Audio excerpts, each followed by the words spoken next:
CBSE English class 10 और हमारी book है फर्स्ट फ्लाइट। और उसमें जो हमारा चैप्टर नंबर 3 है उसमें 2 स्टोरीज़ हमें पढ़नी है। पहली तो हमारी है द फर्स्ट फ्लाइट, जिसमें एक छोटा सा पक्षी रहता है और वो उड़ नहीं पाता है, डरता है, तो कैसे वो धीरे धीरे उड़ना सीखा, उसके बारे में जानकारी है, उसके बारे में वो स्टोरी बताई गई है। और दूसरी स्टोरी हमारी उसी चैप्टर में 3 में है द ब्लैक एरोप्लेन, और उसके राइटर हैं फ्रेडरिक फॉर्सिल। एक बार आप प्रोनाउंसिएशन देख सकते हैं।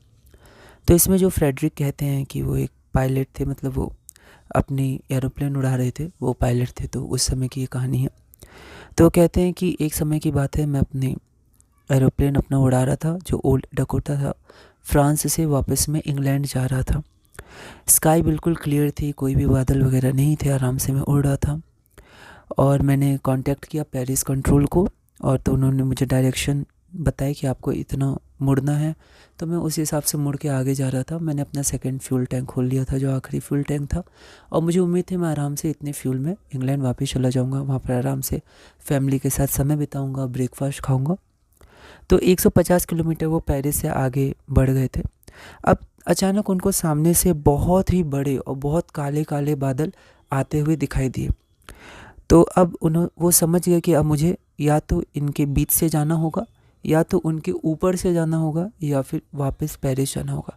तो पहला जो 2 इजी ऑप्शन वो ये था कि इनके ऊपर से मुझे जाना पड़ेगा, क्लाउड्स के ऊपर से मैं इंग्लैंड चला जाऊं। दूसरा ऑप्शन ये था मैं वापस पेरिस चला जाऊं, क्योंकि 150 किलोमीटर ही मैं आगे आया हूँ, तो जल्दी से मैं पेरिस चला जाऊं और फिर इंतज़ार करूँ और फिर मैं इंग्लैंड जाऊँ।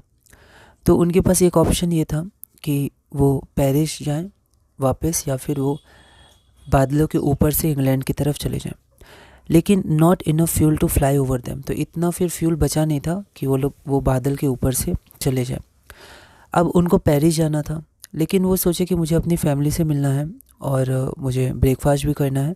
तो वो बोले कि मैं अब तीसरा ऑप्शन अपनाऊंगा, जो कि क्लाउड्स के बीच से ही निकल जाऊंगा और किसी तरह मैं इंग्लैंड पहुंच जाऊंगा। तो वो स्टॉर्म की तरफ चले गए, स्टॉर्म की तरफ, आंधी जो थी, काले बादल। अब अचानक उनमें देखा कि उनका कंपास काम करना बंद कर दिया और रेडियो सिग्नल भी काम नहीं कर रहे हैं। वो कंट्रोल रूम के पास, मतलब कंट्रोल रूम में बोल रहे थे कि क्या कोई कंट्रोल रूम से मुझे सुन रहा है, तो कहीं आवाज़ नहीं आ रही थी उनको।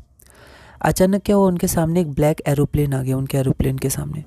तो उन्होंने क्या किया, उन्होंने चुपचाप उस ब्लैक एरोप्लेन को फॉलो करना शुरू कर दिया। ब्लैक एरोप्लेन किसी तरह क्लाउड्स को पार करके क्लियर स्काई तक ले गया, और उन्होंने देखा कि सामने एक रनवे है, तो आराम से रनवे पर उतर गए। सामने ही एक एयरपोर्ट था। जब उन्होंने पीछे मुड़ के देखा तो वहाँ पर कोई ब्लैक एरोप्लेन था नहीं। तो वो क्या गए, कंट्रोल रूम में गए, और वहाँ पर उन्होंने बोला कि मेरे संग जो ब्लैक एरोप्लेन का पायलट था, आप उसे बुला दीजिए, मैं उसको थैंक यू बोलना चाहता हूँ।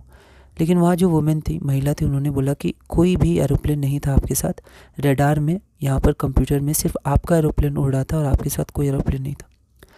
तो बस यही कहानी है। तो इसमें ब्लैक एरोप्लेन के बारे में बताया गया है। तो इसी के साथ हमारा ये बेसिक में मैंने बताया, आप इसकी एनसीईआरटी रीडिंग कर सकते हैं। और इसी तरह धीरे धीरे हम लोग इंग्लिश क्लास 10 सीबीएसई में आगे बढ़ेंगे।